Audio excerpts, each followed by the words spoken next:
Tahukah anda, kenapa bateri telefon cepat sangat habis bila kita online? Tengok TikTok sekejap pun dah panas. Ramai ingat sebab internet makan bateri.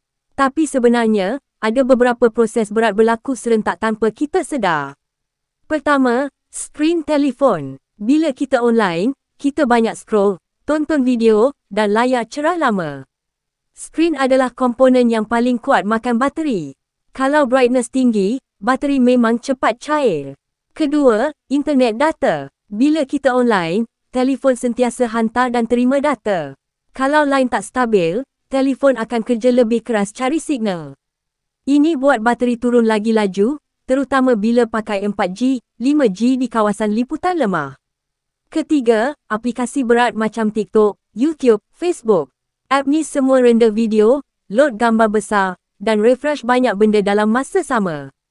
Lagi laju konten keluar, lagi banyak kuasa bateri digunakan. Keempat, app belakang tabir. Walaupun anda tak buka, ada app lain terus sync, ambil lokasi, push notifikasi dan update data. Semua ini perlahan-lahan makan bateri. Nak jimat? Kurangkan brightness. Elak online bila line lemah. Tutup app yang berat bila tak guna.